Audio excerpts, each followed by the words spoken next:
Love is a feeling you feel when you haven't felt that feeling. Where is at all. mama? Bakit wala si mama? Bakit kailangang malayo No si matter mama? what happens, family is my top priority. And I want to give the best of everything to my Vietnam has really brought out the best in me, has really given me the alam best ko of lang yung everything. Vietnam, nung hindi mo pa na-introduce yung Vietnam, siguro long ago nung pumunta ka dito kasama Kasi mo na. I am very much committed into Gusto ko ring ma-experience yun ni Dada, ni Storm, ni Winter, ni Ate. You can earn 6 digits a month. There are many people who dream of coming here. So why should I give up just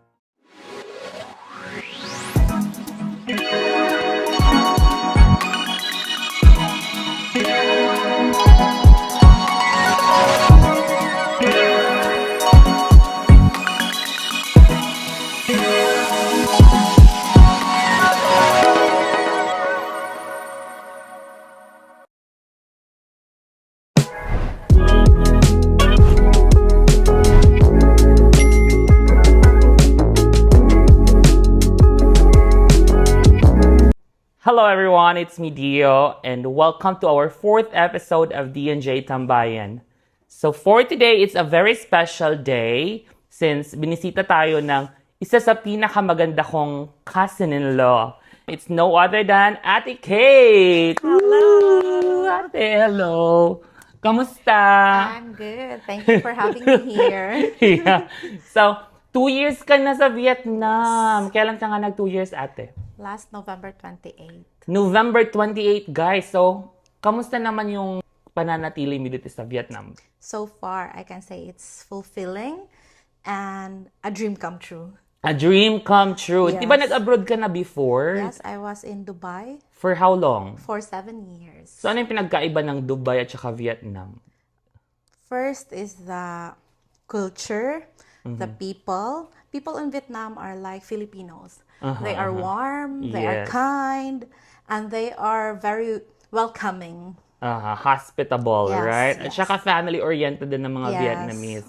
So, during your first few weeks, right, we were here because, you know, hinatid namin guys Yes. sila ate dito sa Vietnam. And when we went home, you were crying. So, during your course. first few weeks here in Vietnam, how was it? How could you describe it? It was like I'm going home. You really Right wanted to after go home. you go home, Yeah, right? yeah, I was right. telling you that I really wanted to go home, but then I realized that you told me before that just think, why are you here? Yeah. So it was the moment of no turning back because I was already here. There are many people who dream of coming here. So why should I give up just because I miss my family, I miss my kids? Pero thinking about yung gastos ko, yung pagod, yung documents that I processed, and thinking about my children, that's what kept me going. Yeah, right. Now, it's been 2 years. Kamusta ka na ngayon? As what I've said earlier, it's fulfilling because I can provide for my children. One of the biggest investment that I had at this moment is summer. Summer, and of course, I have iPhone 16 Pro Max fully paid. Yeah, fully paid, guys, diba? So, kamusta yung naging adjustment naman ng mga naiwan mo sa Philippines? So far, Storm was the longest to adjust. But then, ngayon, okay na siya. Pero, when it comes to, before, we talked a lot, like every day, like most of the time. But nowadays, he has his own life already. Ano yung pinakamahirap pag iniiwan mo yung mga anak mo? The, Was it the living itself is... yung saying goodbye? Yes. Yung pinakamahirap. Just thinking na you will be going back because I went home for a vacation. Yes. But going back here, just like bumalik na naman ako sa zero. But one thing that I was really grateful was I was with Fourth that time. So he was Yeah. with me. So parang hindi na siya ganon kasakit nung pinaka-first na umalis tayo. Okay, so, kamusta naman si Fort living here in Vietnam? He was easy to adjust, actually. He has friends. He can go to places na By hindi ako himself. kasama. Yes. So, Dito naman, te, ano yung pinaka-nahirapan ka sa Vietnam? Like, not about your family. Saan ka nahirapan? Not just about, Adjusting? yes, not So, just sa missing. adjusting in work, that is number one because when I was in DepEd, when it's raining, the class are suspended already. Mm-hmm. But here, even if there's a typhoon, we have to go to class. We have to Kahit attend our baha class, eh. yes. Yeah. Even when it's flooded, even when you are sick, you have to go to right. school. Siyempre, iniisip mo rin kasi yung kita mo, yung Yes, no income mo work, for no that pay. day. That's one thing. So, yung One thing. parang... Yes, and the second one is the food. Mhm, mhm. Until today, I cannot adjust the spices that they are putting on their food. So most of the time, I have to cook. Mhm. And also, I have to think of fourth because the only food that he can eat is fried chicken, fried fish, fried egg. Uh-huh. But when it comes to Vietnamese food, he can eat the noodle. Noodle. Yes, Aha. his favorite is pho thai.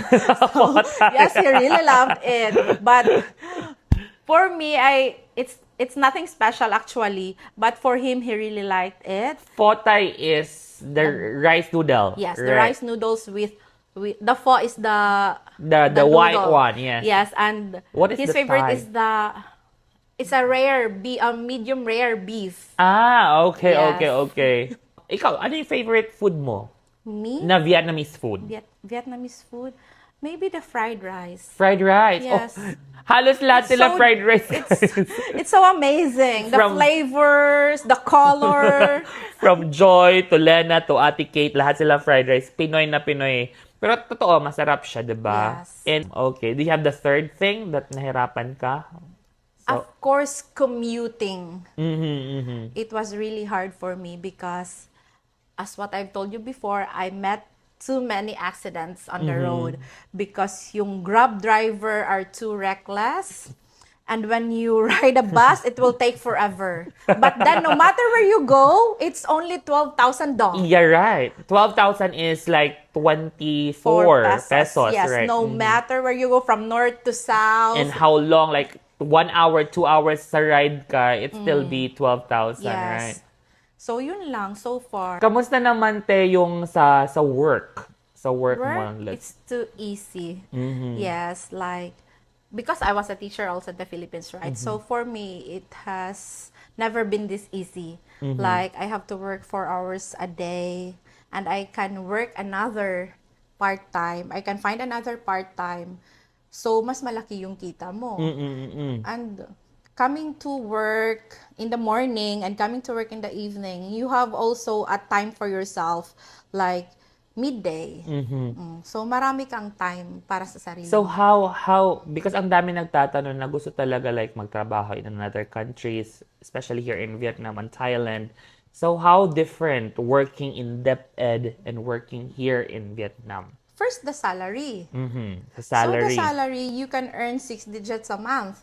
So, wherein in the Philippines, you will work, I work 8 hours a day, but then at the end of the month, I just have a 5,000 paycheck. Yes, that's true. Because marami rin akong loan, di ba? So, in Vietnam, kung magkano yung sahod na sinabi nila sa'yo, yun yung makukuha mo. At yung kagandahan, dahil 4 hours lang yung work mo, marami kang time mag-overthink. Yun, doon pumapasok yung missing home. Yes. But somehow, sa tinagal-tagal mo dito na 2 years, na-adjust mo yun, surpass mo.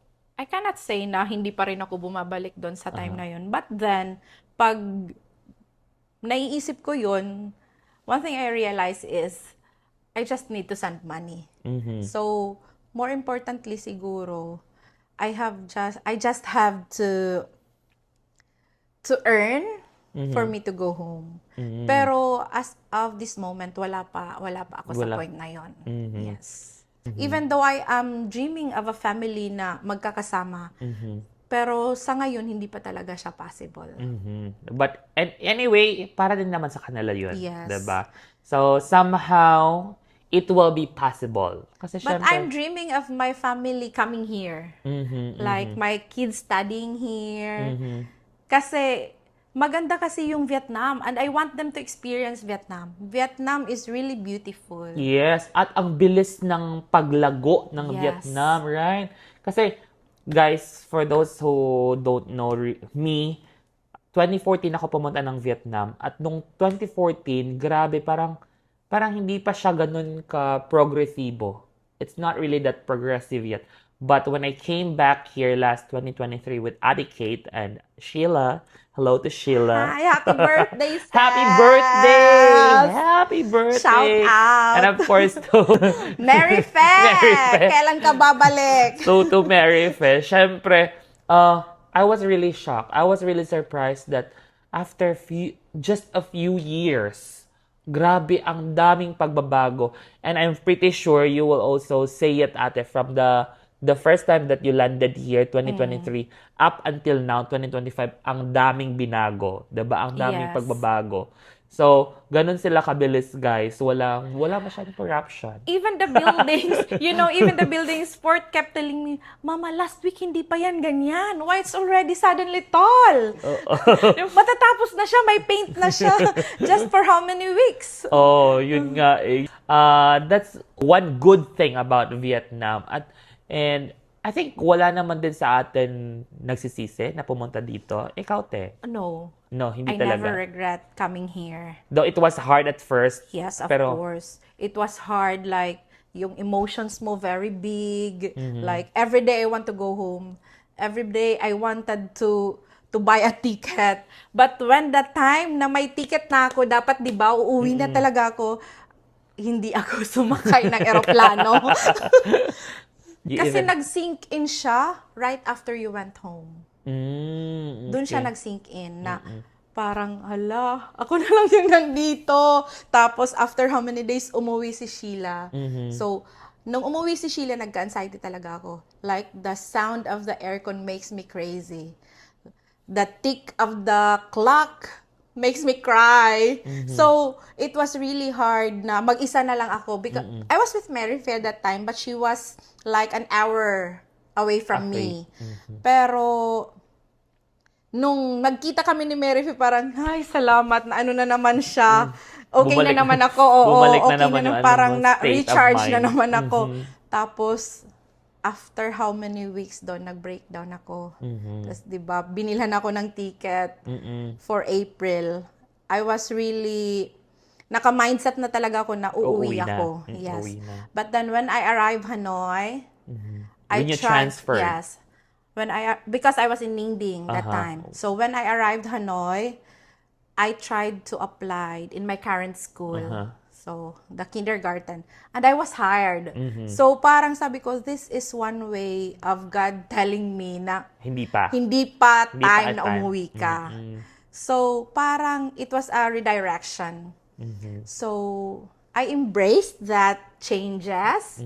So, hindi talaga ako umuwi. Ang ano lang kasi syempre for those who are planning to come to Vietnam, syempre Pumunta ka na. Promise, di ka magsisisi. syempre yung iba sa atin ma-assign ka ng province, yung iba sa atin ma-assign ka ng Hanoi. But however, the difference it's mas makakaipon ka Yes. sa province. Kasi mas mura doon. Dito sa Hanoi, kada galaw mo is pera. Just like in the Philippines. Though, it is cheaper, way cheaper than in the Philippines.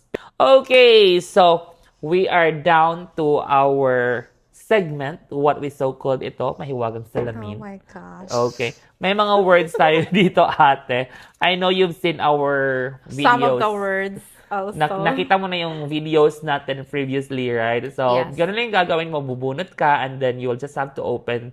And kung ano yung nabunot mo, you just have to say anything about it. Okay? So, Kinakabahan you'll ako. just be picking 5 paper and one One by at a one. time. Yeah, one at a time. Okay. Okay. Huwag kang kabahan. Hindi naman to Miss Universe. Parang going back sa mismo. Mas nakakakaba pa to. Oh! Kids. First is kids. Okay. Yes. They are the fiber of my being. Uh-huh. Okay. So, my kids, especially my storm, my winter, sila yung saya sa akin, and they are also the ones who give me the greatest heartaches, I say. Kasi lumalaki na din sila.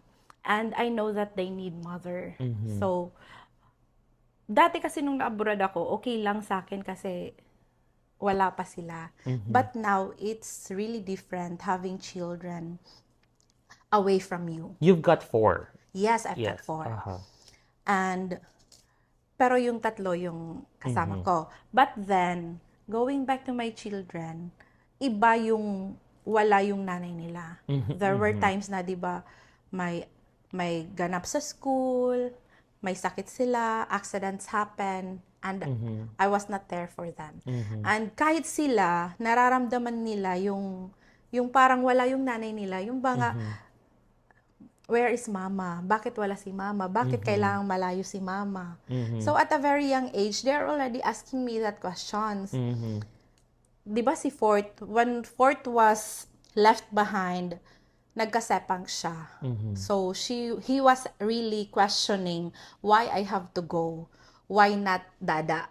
So that was the biggest question na hindi ko talaga kayang i-answer sa kanya. So why I have to sacrifice, be away from them. Pero I just have to let them realize na I'm doing this for them. I was a very hands-on mom before I came here because hindi ko iniwan si Fort. Palagi ko yan siyang dala. Kasama kahit sa school. Kahit sa school. He grew up nandun sa classroom. So, when I came to Vietnam, parang yung mga anak ko yung kapalit nun. Ng kapalit nung what we have now, yung kapalit naman nun, wala ako sa mga anak ko. So, yeah. Bago pa tumulo ang luha. Na naman tayo sa next one. Okay. Next one. So, ang ganda dito diya sa tambayan kasi teacher. marami tayong natututunan. Teacher, yes. Okay. Teacher. As a teacher, Have you finished university as a teacher? no. Okay, tell us about it. I Bakit was ka a napunta? graduate of Bachelor of Science in Business Administration, major in Entrepreneurial Management. Tapos, I just took diploma in secondary teaching. Bakit ka napunta sa teaching?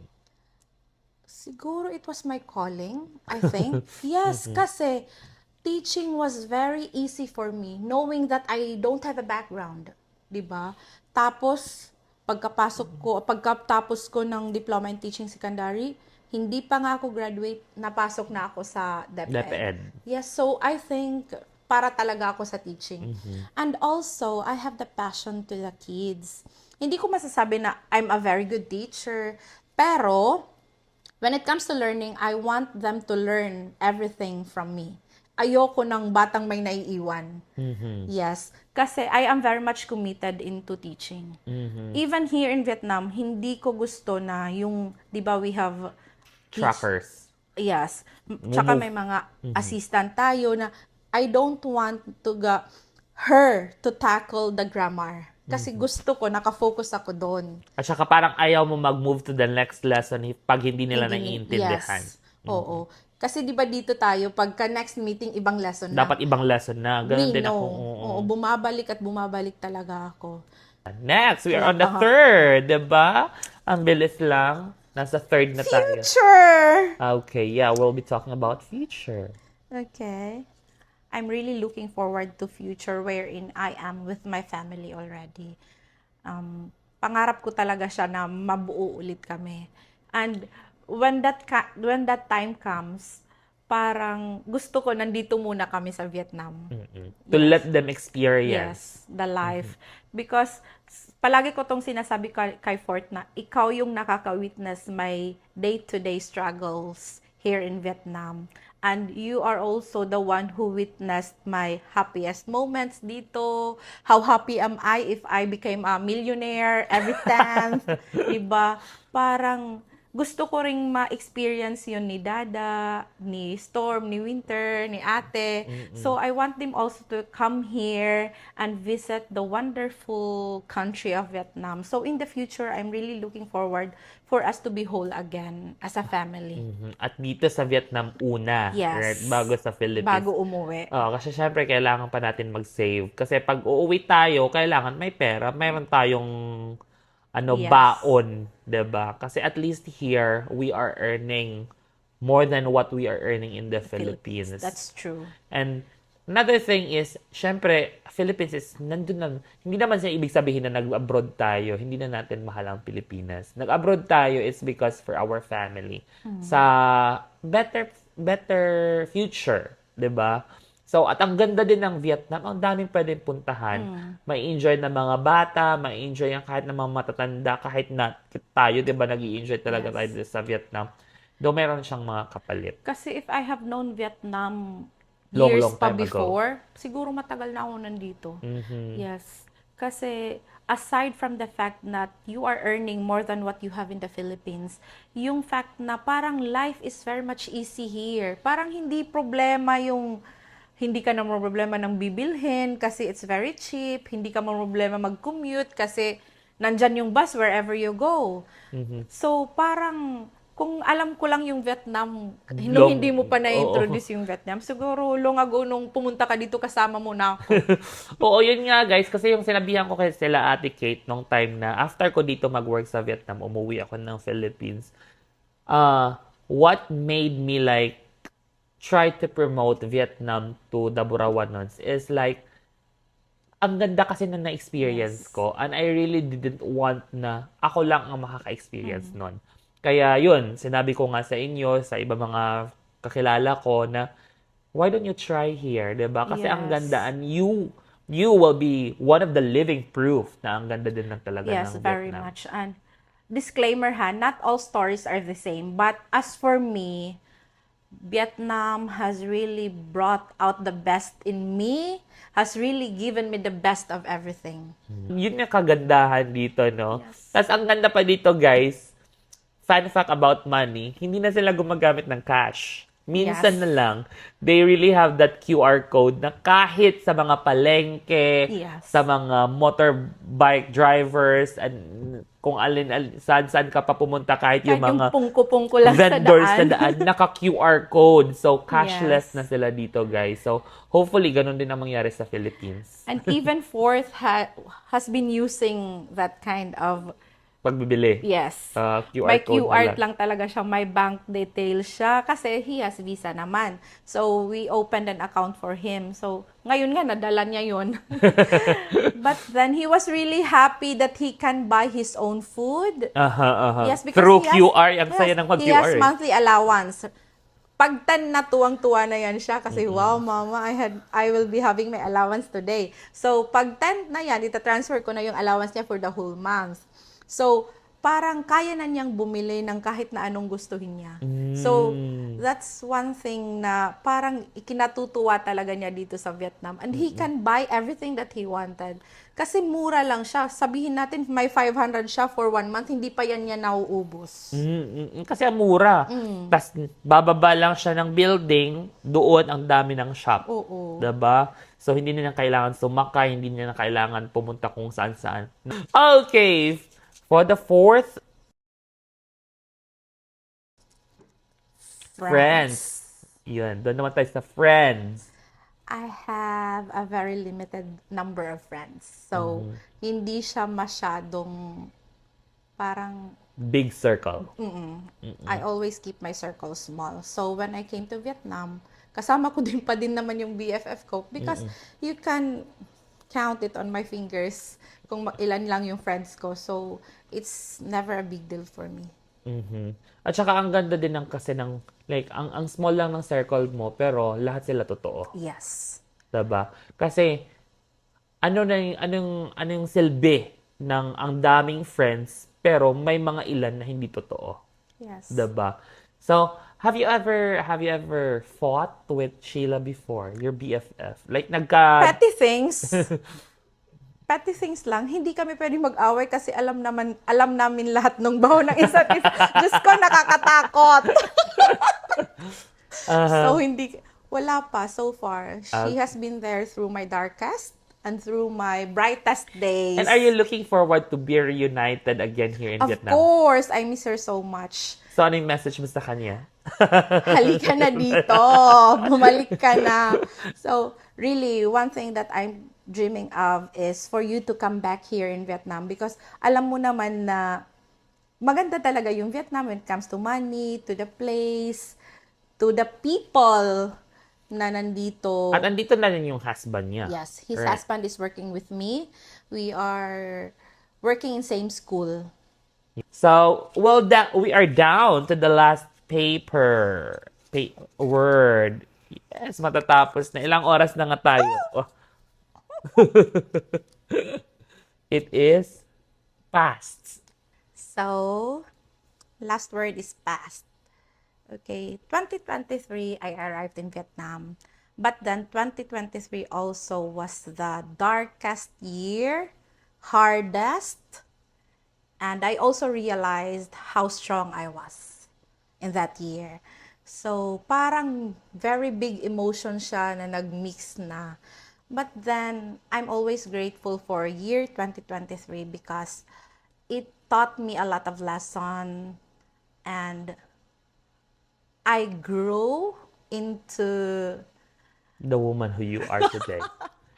yes, parang mas nag-mature ako when it comes to relationship, to friends, na hindi lahat nung nakasmile sa'yo is your friend. Not everybody who says hello to you is your friend.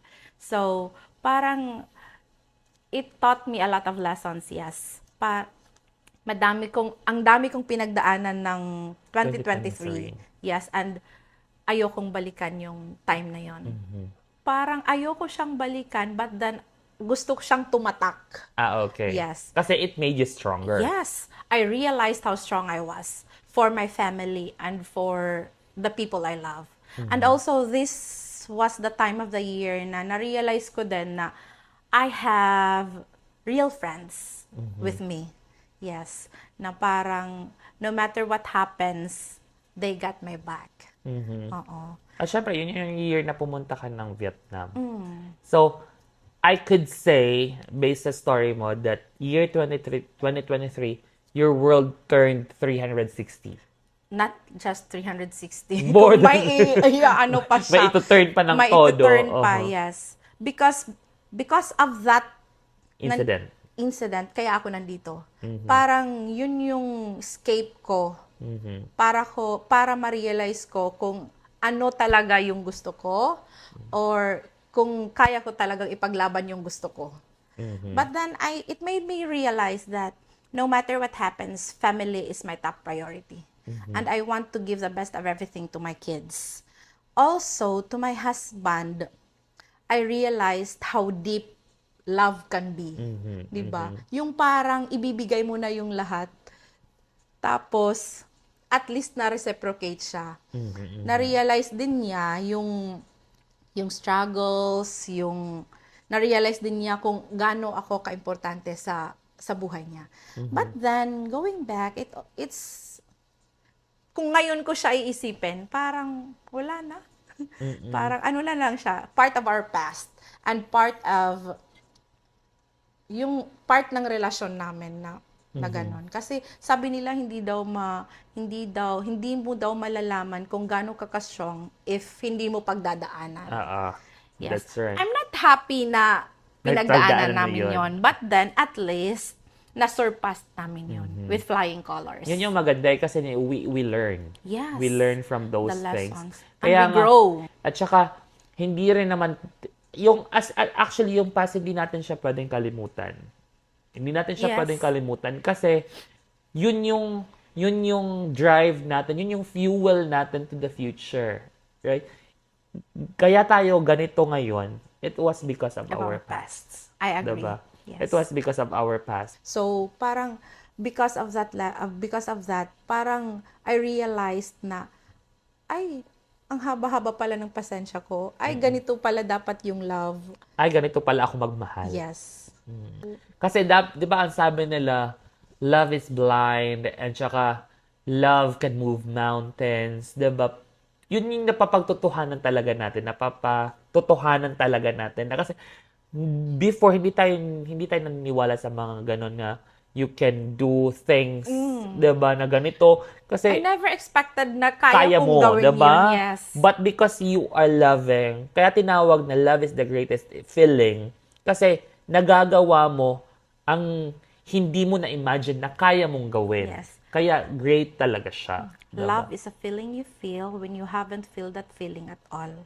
O, diba? Parang new, parang bago siya talaga na hindi ko alam na kaya ko pala. Hindi ko alam na kaya ko palang ibigay at kaya ko palang tanggapin.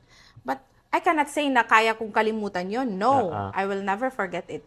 But then, the lessons that it has taught me, yun yung hindi ko talaga siya malilimutan. So now, wow! Congratulations! Napagtagumpayan mo ang ating... Without crying, ha? Without crying. Medyo teary-eyed lang, guys. But we are very much happy na nandito si Ate Kate. Actually, hindi naman all the time na nagkikita tayo, debate. May mga times lang talaga, especially pag medyo nasa ano na tayo, sa towards the end of the month, medyo mahirap magkita.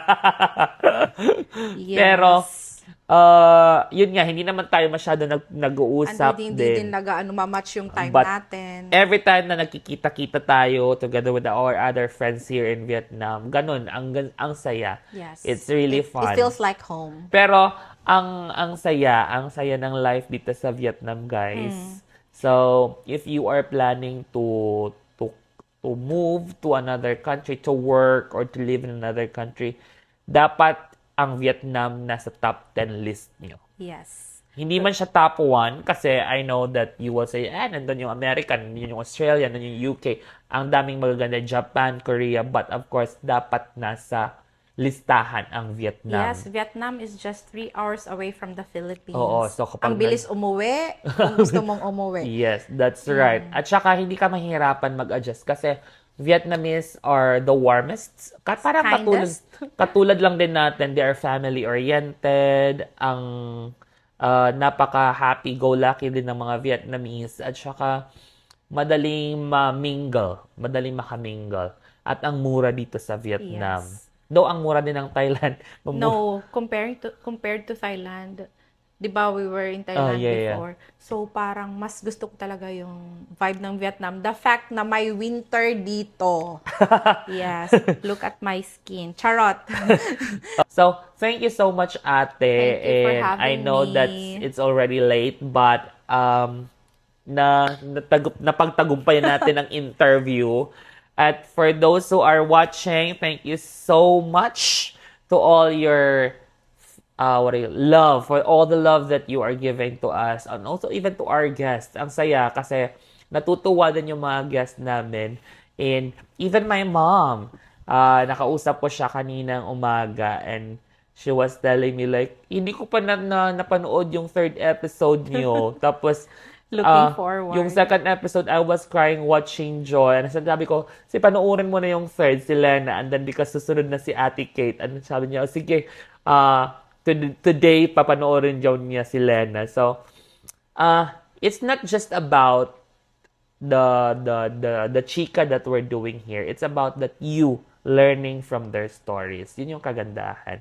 And there will be more stories that we will be featuring here. Stories of success. Ang dami, may mga success, may mga failures, but para yung end point niyan is paano sila bumabangon from those hardship or paano sila naging successful. So guys, that's it for today. I hope you had fun listening to Ate Kate at nakarelate kayo. And thank you so much, Ate. Any shout out to anybody or messages? Sheila! Sheila, come here na. Gusto kong bumalik ka na dito. Yes. And ako din, looking forward na bumalik dito si Sheila. Even Marife, sana you still have that mindset of coming back here. Ang ganda. And you will not be, hindi na kayo malulungkot kasi andito na din kami. Yes, hindi pwede na tayo lang yung maganda yung buhay. Oo, Dapat sila din. At magandang skin. Yes. Oh? Paano naman to your kids? To kay Hello, JR. Stormy! I miss you! Winter boy! See you soon! Dada! Yes, okay. I love you! So thank you so much, guys. Shout out to all the late teams. And then to Sheila, to Merifit, to our family, to Barangay Gamay. I miss you So- and hope to see you soon. Yes, so see you guys and bye-bye! Bye!